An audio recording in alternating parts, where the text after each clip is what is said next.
Cette image est illustrative. C'est d'un père de famille protecteur. Ce responsable en partance pour l'école de son jeune enfant a vu sa route être interrompue pour être passé devant la résidence de la ministre Bestine Kazadi d'Itabala, située sur l'avenue Colonel Lebea à la Gombe.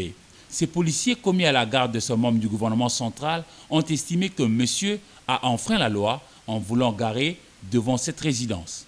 Pire, ces policiers ont troué à l'aide de baïonnettes 3 de ses 4 pneus, occasionnant l'arrêt du véhicule et donc un bouchon empêchant la circulation aisée.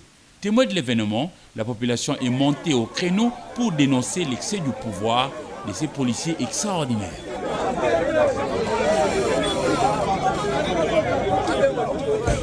Ce jeune Congolais a assisté à tous les calvaires subis par la victime et son jeune enfant de cet excès de pouvoir.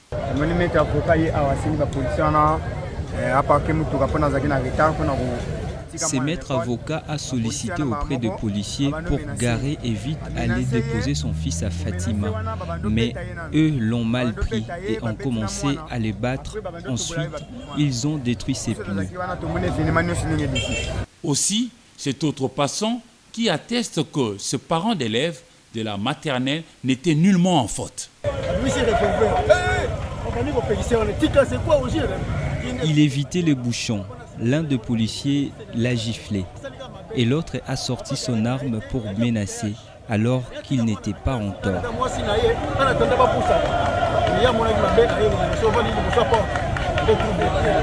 Alerté par le bruit de la foule en colère, la ministre déléguée en charge de la coopération régionale et internationale et la francophonie, Bestine Kazadi, va sortir pour rentrer avec les victimes, père et fils, chez elle en vue de réparer.